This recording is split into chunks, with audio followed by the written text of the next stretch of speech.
টনিকের পাশাপাশি জিঙ্ক, এই যে জিঙ্ক সালফেট, এটা হচ্ছে আপনারা যে কোনো কোম্পানি দিতে পারেন। আমি আসলে সুপ্রিয় দর্শক, আসসালামু আলাইকুম। দেশ ও দেশের বাইরে থেকে যারা ভিডিওটি দেখছেন সবাইকে শুভেচ্ছা ও অভিনন্দন।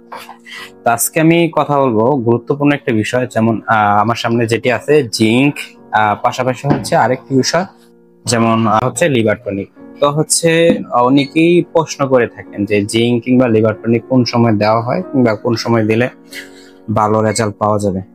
তো দেখেন, জিঙ্ক কিংবা লিভার টনিক, জিঙ্ক যে কোনো সময় আসলে জিঙ্ক সালফেট, যেটা আসলে বিভিন্ন কোম্পানি বিভিন্ন নামে হয়ে থাকে। তো এই ওষুধগুলো আসলে জিঙ্ক সালফেট যে কোনো মুহূর্তে কিংবা যে কোনো অবস্থায় দেওয়া যায়। এটার কিছু কাজ আছে, যেমন আমরা যদি সাধারণভাবে দেখি যে পশম উঠে যায় কিংবা পশম উস্কো খুস্কো, এই ক্ষেত্রে জিঙ্ক দেওয়া যায়।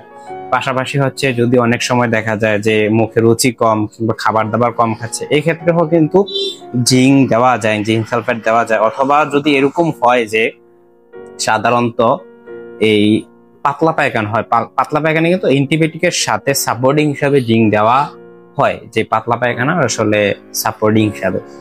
তো পাশাপাশি যে সময় আসলে জিঙ্কটা বেশি কাজ করবে কিংবা লিভার টনিকটা বেশি কাজ করবে কিংবা এই সময়টা কোন সময়, যেমন আমরা সবাই আসলে গরু আনি মোটা তাজা করার জন্য। তো বেশিরভাগ ক্ষেত্রে কুরবানিকে সামনে রেখে গরু মোটা তাজা করা হয়।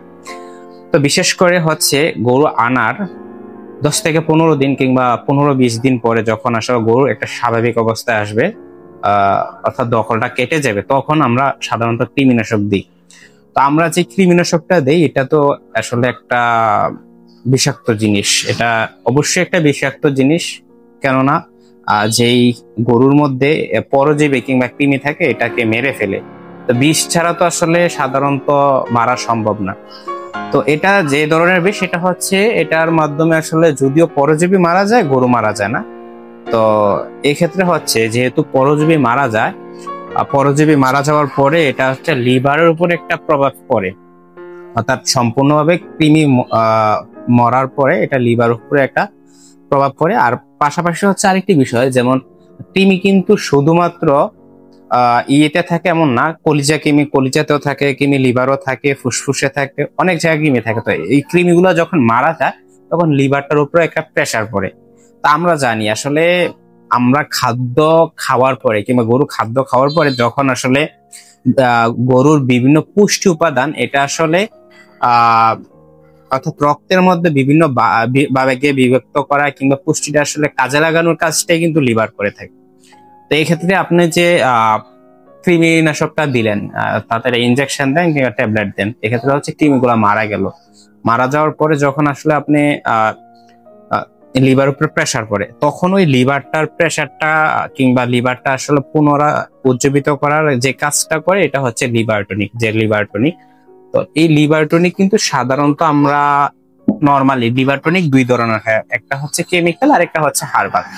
সাধারণত যদি গরুর সবকিছু ঠিক থাকে, পায়খানা থেকে শুরু করে সব ঠিকঠাক থাকে, তো এক্ষেত্রে হচ্ছে এই কেমিক্যাল লিভার টনিক গুলা দেওয়া যায় কিংবা দিতে পারেন। আর পাশাপাশি হচ্ছে যদি কোনো গরুতে হচ্ছে যে লিভারে দেখা যাচ্ছে কোনো সমস্যা কিংবা লিভার জনিত কোনো সমস্যার কারণে রোগ হচ্ছে, ওইটা হচ্ছে কেমিক্যাল, ওইটা অন্য বিষয়। আজকে যেহেতু জিঙ্ক প্লাস লিভার টনিক নিয়ে কথা বলবো, তো এই লিভার টনিকটা দেওয়া হয়। তো লিভার টনিকটা দিলে কি, লিভার টনিকটা কি কাজ করে, ওইটা এটা হচ্ছে লিভারটাকে আসলে উজ্জীবিত রাখে কিংবা আসলে ইয়ে রাখে, সুস্থ রাখে। আর পাশাপাশি যখন লিভার টনিকটা দেওয়ার পরে আমরা জিঙ্ক সালফেটটা দেই, জিঙ্ক সালফেট দেবো, তা হচ্ছে গরুটা আসলে খুব দ্রুত বেড়ে উঠবে কিংবা দ্রুত খাবার দাবার খাবে। খাবার দাবার খেলেই তো গরু আসলে দ্রুত, মানুষ কিংবা গরু দ্রুত শরীর স্বাস্থ্য মোটা তাজা হবে। এক্ষেত্রে যখন আমরা কৃমিনাশক দেওয়ার পর লিভার টনিকের পাশাপাশি জিঙ্ক, এই যে জিঙ্ক সালফেট, এটা হচ্ছে আপনারা যে কোনো কোম্পানি দিতে পারেন। আমি আসলে দেখানোর স্বার্থে আমি আসলে এটা দিলাম কিংবা দুইটা দিলাম, এটা আসলে কোনো বিষয় না। আপনার লিভার টনিক পাশাপাশি হচ্ছে জিঙ্ক সালফেট যে কোনো কোম্পানি দিতে পারে। এইগুলা যদি দিয়ে রাখেন তাহলে হচ্ছে আপনার ফ্যাটেনিং এর আসলে একটা বড় একটা প্রসেস আপনি সম্পূর্ণ করলেন। যে কৃমিনাশক দেওয়ার পরে আসলে এরকম যদি হয় যে আপনি কৃমিনাশক দিলেন না কিংবা লিভার টনিক দিলেন না, এক্ষেত্রে হচ্ছে আমি বলি একটা বিষয় কি, যদি আমাদের যে এই জমিতে আগাছা কিংবা ঘাস, অনেকে আমরা গ্রামের মানুষ বলে থাকি, তো তো ঘাস রেখে আসলে জমিতে যদি আমরা যতই সার কিংবা কীটনাশক দিই, এক্ষেত্রে কিন্তু আসলে জমির ভালো ফলন হবে না। তো সেম ক্ষেত্রে কিন্তু গরুতে যদি আপনি কৃমি রেখে খাবার দাবার যাই দেন, আসলে এটা আপনার কোনো কাজে আসবে না। এটা মাথায় রাখতে হবে, আপনি যত কিছুই দিলেন যাই করলেন কাজে আসবে না। তো এক্ষেত্রে হচ্ছে প্রপারলি লিভার টনিক দিতে হবে, পাশাপাশি আপনি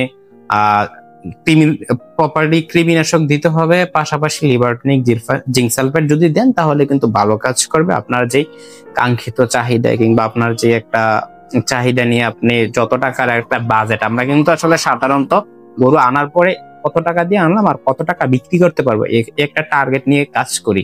তো এক্ষেত্রে যদি আমরা এগুলা সম্পূর্ণভাবে না দিই তাহলে হচ্ছে আমরা আসলে ওই কাঙ্ক্ষিত লক্ষ্যমাত্রায় পৌঁছাতে পারবো না।